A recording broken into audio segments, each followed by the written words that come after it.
Assalamualaikum warahmatullahi wabarakatuh. Selamat datang kawan-kawan semuanya di channel Ngobrol Horor atau channel Ngobor. Tentu saja masih bersama kami berdua. Ada Biru, ada Bro Ayung di sana yang lagi minum dan nantinya akan berbagi kisahnya ke kawan-kawan semuanya. Sebelum itu kami mau mengucapkan banyak-banyak terima kasih untuk kawan-kawan semua yang udah kasih support, udah kasih dukungan. Dalam bentuk apapun itu, terima kasih banyak, termasuk kawan-kawan yang ngasih super thanks ke Ngobrol Horor. Alhamdulillah, terima kasih banyak. Bro Ayung, monggo, waktu dan tempat dipersilahkan, Bro Ayung. Baik, terima kasih Mas Biru. Tanya apa kawan-kawan dulu seperti biasa. Assalamualaikum warahmatullahi wabarakatuh. Waalaikumsalam warahmatullahi. Bismillahirrahmanirrahim. Apa kabar kawan-kawan Ngobor semua? Semoga semua dalam keadaan baik, sehat dan selalu bahagia tentunya kapanpun dan dimanapun saatnya. Amin. Ada kami berdua, ada Mas Biru, ada diriku, ada Ngobor. Seperti biasa kita bakal nge-share cerita horor ya, Bi ya. Betul. Langsung ke cerita aja, Bi. Monggo Bro Ayung. Baiklah, ini cerita dari Mas Anto. Mas Anto itu masih teman aku. Terus ya belum lama dia pulang karena memang ada hajat, yaitu nikahan. Belum lamanya ya berapa bulan yang lalu lah, Bi. Jadi persiapan pernikahannya sedemikian rupa.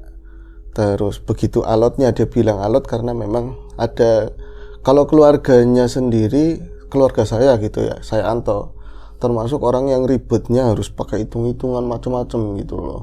Naga dinanya dipakai kalau Jawa. Ya, tradisi budaya. Tradisi ya semacam tadi mitosnya, terus ketemuan masalah hari, weton segala macam. Tapi dengan berbagai seleksi yang ada itu akhirnya calon istri saya termasuk yang lolos. Yang lolos tetap aja ada kekurangannya. 1-2 hal dari bapaknya, jebloknya sama ini, tetap aja saya ngeyel. Saya ngeyel dan akhirnya bisa meyakinkan orang tua waktu itu, Mas, ketika saya memang pendanaan masih ada, siap. Tapi belakangan hari ketika menjelang 1-2 bulan mau nikah, ada keperluan mendadak, keluarga sakit, bahkan salah satu keluarga harus nggak ada karena memang ya tadi ya nggak disangka-sangka, terus banyak pengeluaran yang nggak diduga, Bi. Akhirnya dana yang buat nikah dialihkan ke situ.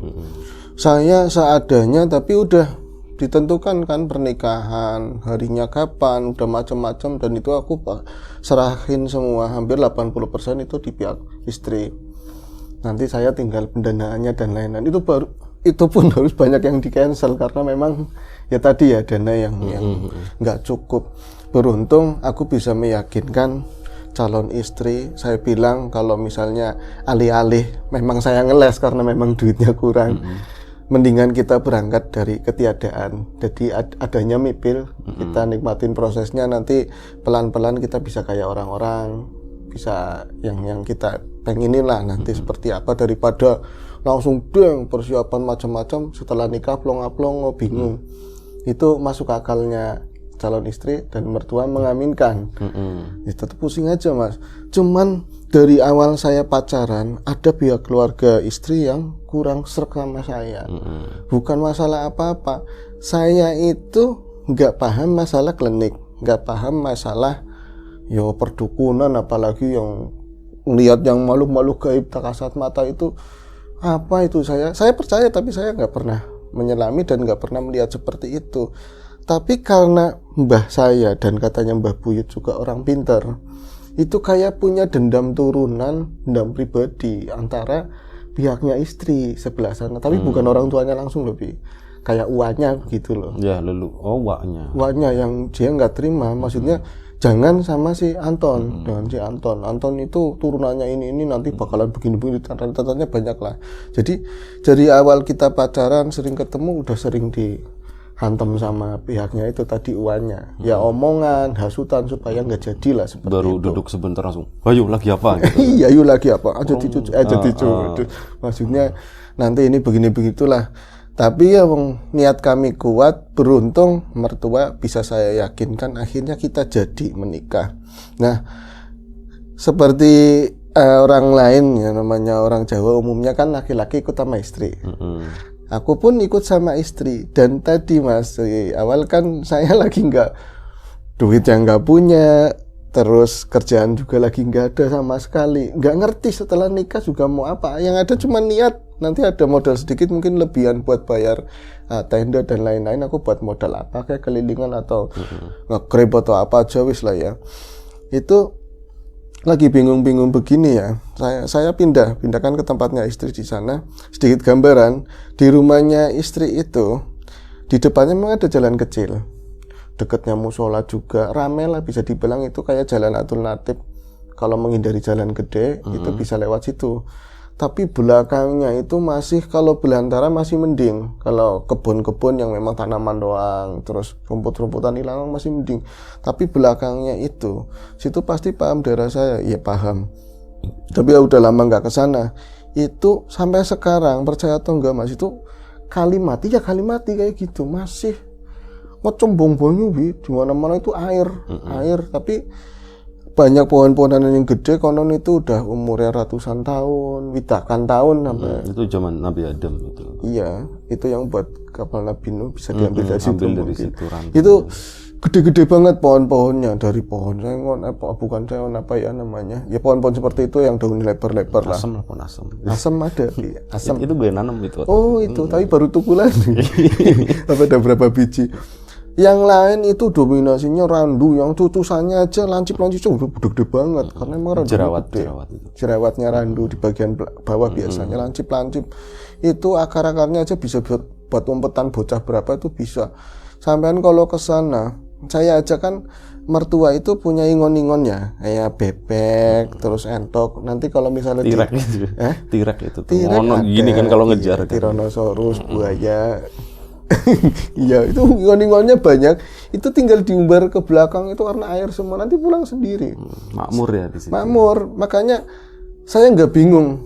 Ngapain saya harus jadi diri saya yang lalu harus kerja di luar kota. Kalau misalnya di kampung saya bertahan, saya ngambil peluang ya dari belakang, saya nanti bisa bikin keramba, terus mentok saya banyakin buat telur asin, bikin seperti itu, terus nanti kerja apa aja lah seperti itu. Tapi yang pas saya itu nikahan selesai semua lagi ya seneng, kalau pihaknya istri, pihak saya bingung.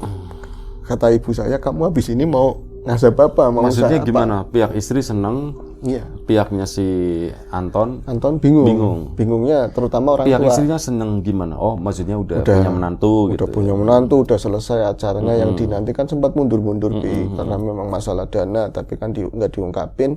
Kalau pihaknya Anton kan bingungnya, ini anak satu-satunya nggak ada kerjaan, nikah, terus habis itu ngempanin diri sendiri aja susah, apalagi mau ngempanin anak orang. Kan seperti itu. Cuman harus dijalani Mas. Nah, saya itu ngagrabi orang tua, ngagrabi mertua, terutama yang cowok, karena dia yang banyak ngomong. Katurangganya katanya, saya cari supaya ngeklik, jadinya kalau ada apa-apa saya dibelain gitu kan. Saya ikut ke belakang, lihat-lihat ternak. Oke ya Pak, enduke sing ngenduk sing di Pak, padahal yang ngenduk ya pasti yang perempuan. Itu ini namanya bajak, entok lanang. Ini dijelasin semua kayak turis kan. Saya itu dijelasin Mas, fokusnya bukan sama mentok-mentok yang banyak itu bebek, tapi saya menerawang ke sana tuh di air. Itu jam 11 siang karena saya terlambat bangun. Itu malu banget setelah nikahan, tapi dimaklumi karena capek malam pertama mungkin seperti itu ya. Saya ngeliat ke belakang itu kok serem banget begini ya. Lama saya nggak pernah ijag-ijagan ke situ, nggak pernah main ke situ lah, kecuali lagi kecil. Itu nyamuknya pun gimana? Nyamuk segede-gede sih banyak. Ya, sedikit cuman kawan-kawannya yang banyak. Cuman saya ngeliat ke sana, kok masih kayak alam di mana, kayak di film-film gitu loh. Padahal di depan rame, di tempat saya itu rame. Ya nggak jauh beda ya, kampungnya kan cuma dekat-dekat begitu. Saya ngeliat ke belakang, pohon-pohon gede kayak gitu, air genang diem anteng. Ini kalau misalnya ada predator airnya gimana? Itu pikirannya ke sana. Ular yang gede. Terus saya pas nongkrong di belakang ditotol macam-macam, tapi nggak ada mistik-mistik sama sekali. Tapi bisa jam 11 karena di atasnya itu ada ini kepayungan sama pohon-pohon yang gede. Itu kelihatan gelap banget itu. Nah, salahnya kan ada rumah lagi, Bang. Iya, tapi kan bagian belakang ketutupan pohonan lagi, Yung. Iya ya. Situ ngelihat kuburan. Nah, itu saya mau cerita itu. Ada kuburan satu-satunya dekat dapuran bambu.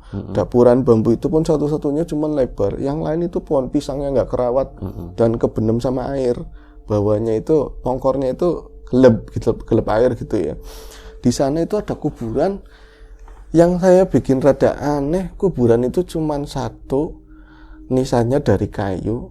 Dia itu, ini air semua, ini pohon dapuran bambu. Dia itu kayak nongol di atas air satu gitu loh, Bi. Kalau misalnya pergantian tahun, lamanya saya aja rumah itu dibikin lagi baru berapa tahun ya, mungkin ada 15 tahunan sekarang.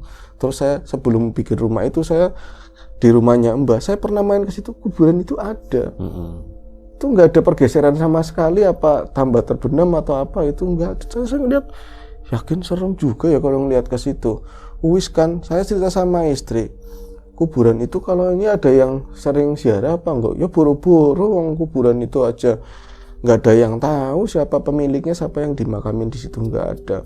Wis kan, saya itu malam kedua mulai kan ditinggal, maksudnya teman-teman udah nggak main, dikasih privasi, iya privasi buat bercocok tanam atau apa gitu kan. Saya itu melakukan rutinitas suami istri. Ada yang aneh, ini cerita sebenarnya nggak lama Mas, cuman seremnya naudzubillah kata si Mas Anton. Jam 11 malam saya itu ada yang ngetok pintu depan. Saya pikir itu di rumah istri ya? Di rumah istri. Saya pikir ini tetangga atau bapak pulang main, ataupun orang yang lagi ada acara selamatan atau apalah. Dia itu karena habis hujan ngasih berkat gitu kan. Saya bilang sama istri, Dek, denger nggak ada yang ngetok? Iya Mas, udah buka aja Mas pintunya. Loh, biasanya kan bapak pulang, saya nggak enak lah. Udah kamu aja yang buka. Bapak ada di dalam, bapak nggak keluar. Ternyata bapak nggak keluar. Loh, saya akhirnya kan tuntun-tuntunan. Manten anyar apa sih yang nggak bareng kecuali buang air doang gitu kan. Saya gandeng-gandengan sama istri. Udah deket banget, saya udah bilang, iya sebentar, engkau sit. Saya lagi keluar. Siapa sih? Dia nggak nyaut di depan. Nggak nyaut, tok. Tapi nggak beralih ke kaca ataupun apa, tetap di pintu terus. Kotokannya fokus di situ, tok. Nyampe bener-bener deket banget saya. Itu kan nggak dikunci, tinggal klek gitu masih diketok. Sampai saya rada emosi. Iya ya Allah, kondisi tadi berkat kan gitu. Saya buka begini, plong, bisa kayak emang ya pintu mungkin saking lanasnya lagi musim hujan kan rada menggeret atau apa ya. Plong gitu saya kayak kejunjungan mau jatuh ke depan, nggak ada orang sama sekali. Tadi barusan ngetok banget, masih saya megang begini aja bisa nggak ada orang loh. Saya ngilang di depan kan rumah nggak ada letter siku begini, nggak ada, cuma lurus begitu ya sama jalan. Kok nggak ada orang sama sekali. Istri nyampe bilang gini, Mas, setan ya, bilang gitu, Bi. Setan mungkin ya. Saya tutup lagi. Ya Allah, jangan gangguin tolong. Saya pengantin baru, saya orang baru, tapi ya saya niatnya sini baik, mau jagain putunya jenengan, cucunya jenengan. Saya tutup lagi, tok, langsung Bi katanya, langsung tok. Oh, kayak saya langsung dorong, bruk begitu. Itu ada yang nendang, buk, bunyi, hak, kayak gitu, Bi. Bunyi hak dan ada suara debuk. Saya lagi nunggu ngotak buka, tapi nanti dulu ya. Ini beneran ada orang, takutnya temennya bapak atau apa ngerjain. Saya kan nanti mantu kurang ajar atau apa, dibilang, saya lihat pelan-pelan nggak ada orang. Saya tutup lagi, ini nggak beres ini. Nah itu kan dekat musola, itu ada pemandangan yang nggak enak. Katil lama, keranda lama udah nggak, sekarang pakainya stainless. Itu yang hijau. Naik kayu. Besi. Oh masih besi. Udah besi, dalamnya ditambahi cor-coran, biar keras itu kan. Bukan biar keras, itu biar berat itu. Biar berat. Memfitnah ini supaya dosanya banyak gitu. Biar ini orang sini tuh dosanya banyak semua gitu. Oke. Saya ngeliatin itu pemandangan gak enak, dan tadi jadi kayak dibelain sama si keranda itu bahwa tadi itu setan loh Mas. Kan keranda itu ngomong seperti itu lebannya. Mas, mancing yuk. Ayo masuk. Ini kita ada yang gangguin. Saya langsung keluar. Udah minta masuk lagi. Melecah. Masukkan saya berdua tuntunan lagi. Bapak itu sempat ngomong di dalam belum tidur. Mancing maning gitu. Alon. Enggak sih. Siapa sih? Berkat. Dia lapar kata bapak ya. Dia nungguin nasi berkat. Ora pala kawonge, enggak ada orangnya, enggak ada wujudnya. Sisa apa anak baik. Cuman kayak gitu doang. Dengeran lagi suara mendesis, ngorok lagi kan. Saya masuk ke kamar berdua sama istri, baru grek duduk di ini apa namanya kasur lah ya, di depan. Belum sempat udar-udar. Belum sempat ucul-ucul udar-udar. Tapi ada niat Mas Anton buat udar. Nggak ada kecuali. Udah capek. Udah capek, udah berapa kali. Terus saya baru duduk begini. Di atas itu ada suara kratak. Nah, ada yang nyamplong. Atau kerikil kayak kerikil gitu. Kerikil, tapi kayaknya butirannya gede-gede. Kalau misalnya berarti bukan kata-kata klotok-klotok. Klotok kayak itu loh suaranya. Itu butirannya gede-gede. Kalau ini rumahnya Mbah saya dulu, inget ya. Ini apa? Gentengnya tipis-tipis bisa pecah itu. Asli gede-gede dan banyak. Kayak dikerutuki bahasanya, Bi. Tapi arahnya dari mana ini ya? Wong tadi aja sepi begitu. Samping rumah suwung. Aduh, Dek, itu suara yang ngerjain ini siapa? Nggak tahu. Ini udah pucat. Belum pernah ada kayak gini Mas semenjak nikah, semenjak ini. Dari dulu saya nggak pernah ngalamin kayak gini. Gimana ini? Saya cuman bisa nunggu ada apa lagi setelah ini gitu. Semakin kencang, kayak bener-bener orang dikonsep, dilempar-lemparin seperti itu. Akhirnya, konsep dolop berarti. Konsep dolop. Pasti saya ngomong sama bapak, Pak, ngapunten Pak, sampean masih tidur apa? Udah melek gitu, cuman dijawab pakai ngorok doang, kerasin, gitu kan. Iya, kayak seakan-akan enak, saya lagi enak begitu kan, tidur, bapak tidur. Akhirnya dibangunin sama istri saya. Pak, itu yang mainan genteng itu siapa? Yang nyamplong-nyamplongi genteng. Bapak nggak dengar, bahkan ketika langsung ada lagi terus Bapak nggak dengar sama sekali. Bapak mertua saya. Berarti yang dengar pasangan itu doang berdua. Bapak mertua saya, dia nggak ada gangguan pendengaran. Emaknya gimana? Emaknya ada, Bi. Dan dia ada gangguan itunya. Malah dia udah sakit dari lama gitu ya. Jadi dia nggak dengar, berdua itu nggak dengar sama sekali. Sampai saya ngomong, Pak, jenengan nggak dengar itu keras banget kayak gitu, Pak. Apa sih, dengar apa, orang apa katanya. Akhirnya saya mutusin ke belakang. Ini arahnya tak urutin. Kalau jatuh itu prak belakang, Bi. Berarti kalau dilempar kan ada yang nggak terlalu, ini kan jatuhnya ke belakang gitu ya. Ke depan dulu, yang gede-gede itu runtukannya ke belakang. Dek, arahnya dari belakang. Iya Mas, itu mau ngapain? Saya penasaran, takut ada yang ngerjain atau orang yang iseng, yang nggak suka. Kan banyak yang nggak suka saya sama kamu kan cantik, katanya begitu. Allah, apa ya wis. Terus tapi saya temenin, nggak usah, kamu di kamar aja, tetap aja ngikutin sampai ke pintu paling belakang, pawon lah ya, dapur. Saya buka pintu begitu Mas, pelan-pelan saya buka pintu. Itu ada lampu satu, cuman nggak terlalu terang. Kesananya itu nyebelin, pemandangannya udah nyebelin. Jadi cuman ada mentok-mentok padang gembel itu di pojokan. Itu kan ada pagar bambunya, Bi. Cuman memang dibikin kayak nggak rapat supaya dia bisa wira-wiri keluar sana loh, ke air itu. Saya di pagar itu menemukan sesuatu yang jelek banget, dan sosok itu nggak pernah bayangin saya pengen lihat. Emang apa Mas? Lagi ada pocong kan di situ, Bi. Di mananya? Sorry. Di pagar pas itu yang yang buat nyelosnya bebek wirawiri. Jadi dia nggak ada pintu, cuman bolongan buat ya segini tok lah. Itu juga pagarnya udah lapuk, udah pada krewek-krewek begitu. Dan itu ada pisang-pisangnya, memang pisang yang kerendam air.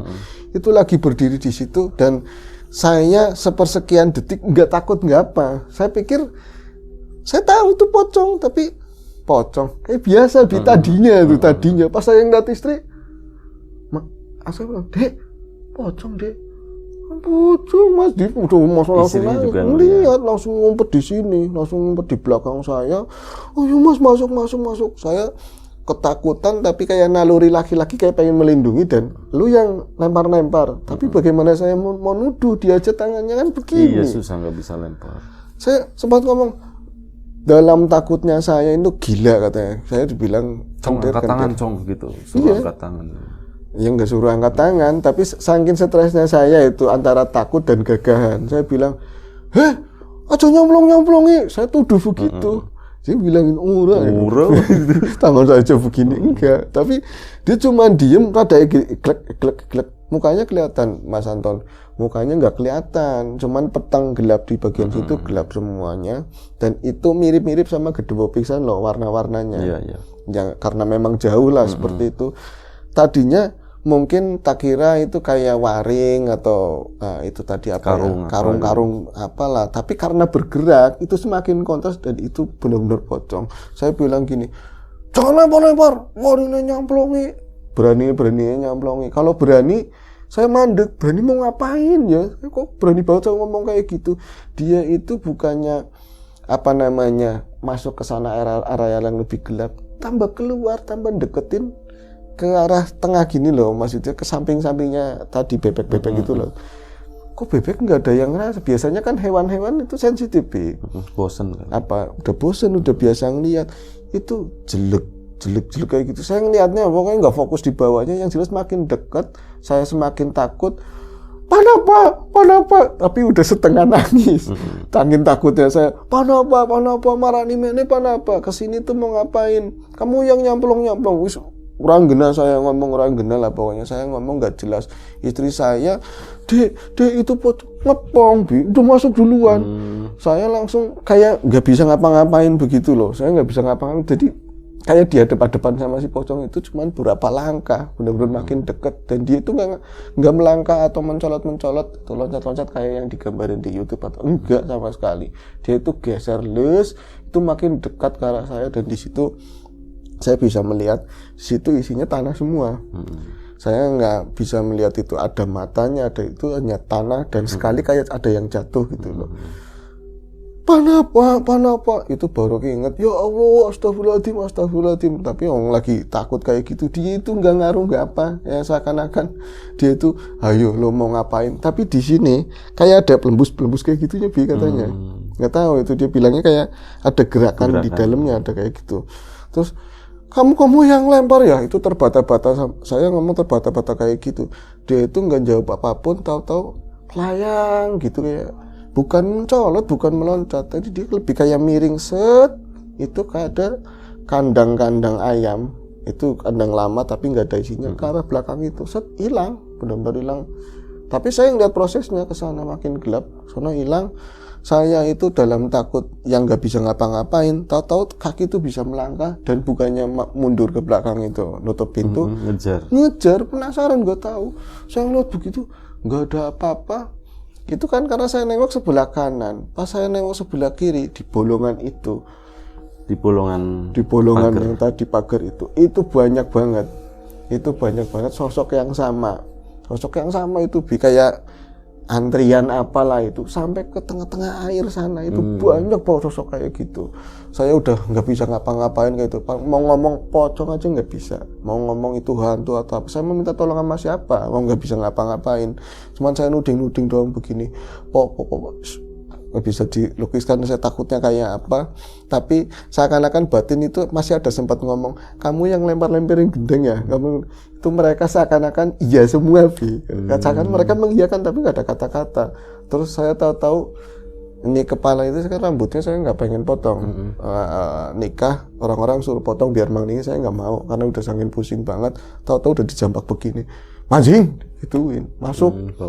Bapak mertua saya digondeng begini suruh masuk, dijambak, diseret ke dalam, terus disikap begini. Dia kan orangnya tinggi banget, mertua saya tinggi, istrinya juga tinggi kan. Langsung pintu di astagfirullahaladzim, la ilaha illallah, kamu ngapain ke belakang? Pak, itu saya cuma bisa bilang gitu doang, diminumin. Mertua saya yang ngerawatin, istri saya malah udah kugeban begini. Saya kan sempat jadi nggak dibawa ke kamar, tapi di ruang tengah di depan TV sama mertua digelandang begitu ya. Saya sempat ngelirik ke istri, dia udah kelihatannya udah begini lah, tutupan, selain ketakutan. Saya pas sudah bisa ngomong, Pak, di belakang itu pocong banyak banget, Pak. Lah, sing gemien ya kayak gue dari dulu itu tempatnya, panggonannya gitulah. Lah kamu ngusik apa sih? Saya nggak ngusik apa-apa. Iya ya, kayaknya udah berpuluh-puluh tahun semenjak ceritanya Mbah dulu tuh nggak pernah muncul. Kenapa kamu nikah? Kamu tadi cerita sama anak saya ada yang ngeruduki, ada yang nyamplong. Iya, ada yang nyamplong di depan ada orang tapi nggak ada. Pocong muncul, apa sih dipikirin, Bi? Akhirnya siang harinya diantar sama mertua ke mas saudaranya lagi, tapi katanya orang bisa. Terus ditanyain, ini sih takutnya jadi fitnah atau gimana ya Mas, tapi saya dapat jawabannya nggak enak. sama si mbak itu. Katanya gini, ya nggak apa-apa wis, mungkin besok-besok udah nggak bakalan kayak gitu lagi. Yang penting sampean udah wadul udah ngomong sama saya, insya Allah tak bantu. Tetep aja mertua maksa, sing lakoni siapa, yang melakuin ini semua itu siapa, apa itu murni di belakang makhluk-makhluk nggak suka, pengen musik menantu saya, apa ada orang lain. Ya kayak orang ngerti baik katanya seperti itu. Mertua nggak ngerti memang, apalagi saya. Ternyata katanya, wah yang orang pintar tadi dia tetap nggak nerima walaupun udah jadi. Katanya alasannya apa mbah? Alasannya besok hari kelak kamu, keturunan kamu yang bakalan ganggu mereka. Ya dalam sisi batin atau apalah ya kayak gitulah. Pasti nikah boleh tapi kalian nggak boleh tinggal di sini berdua. Kayak gitu. Nah, saya masa mau perang-perangan saya nggak tahu kayak gitu kan. Akhirnya diwakilkan bapak, wis urusannya bapak sama orang pintar itu. Nah sekarang anteng memang tinggal di situ. Udah nggak ada apa-apa. Nggak ada apa-apa. Tapi orang pintar itu justru pindah. Yang uangnya itu pindah. Dia di situ itu. Oh, uangnya yang pindah. Uangnya kan masih di rumah tumpang. Apa itu karena memang niatnya mau pindah, apa setelah kejadian gitu ada kelas sama mertua atau gimana, dia itu pindah di rumah baru anaknya dan jauh dari situ. Tapi sekali doang aku ngalamin kejadian itu. Bahkan malam-malam berikutnya kayak saya itu ada keisengan gitu, ngintip-ngintip di belakang. Ya ada ya cuman air, bebek kayak gitu doang. Tapi nggak kelihatan lagi. Nggak kelihatan kayak gitu lagi. Itu toksik ceritanya. Oke. Terima kasih Bro Ayung. Satu cerita sosok angel. Itu ya, pocong lah ya, pocong di kebun. Air itu genangan air. Di genangan air ya, situ ya. Nyamuknya pasti banyak. Bro. Banyak banget nyamuk. Tapi ikan emang banyak banget. Oh, ikannya banyak, konon nyamuknya nggak boleh terlalu. dipancingin. Itu mungkin apa entok-entok itu suka main di situ kan? Iya, ya? tentu ke situ. Area bermainnya di situ. Oke, terima kasih Mas Anton dan istrinya ya. Semoga diberi kesehatan, kelanggengan, kelancaran. Cepat kasih anak ya. Kasih anak, bikinnya juga enak dan yang lain-lain. Iya. Terima kasih banyak, nggak digangguin sama pocong lagi semoga. Untuk kawan-kawan di rumah juga terima kasih banyak. Kita mohon maaf misalnya ada sesuatu yang nggak berkenan di mata hati telinga kawan-kawan semuanya, mohon dimaaf. Semuanya konteksnya hanya bercandaan doang. Iya. Ya, doa terbaik dari kami untuk kawan-kawan semuanya, dimudahkan segala sesuatunya termasuk kemudahan dalam hal rezeki, yang sakit segera diberi kesembuhan, yang sehat tetap jaga kesehatannya. Sampai jumpa di episode selanjutnya ngobrol horor. Mohon maaf salah sebut. Jaga kesehatan kawan-kawan semuanya. Assalamualaikum warahmatullahi wabarakatuh.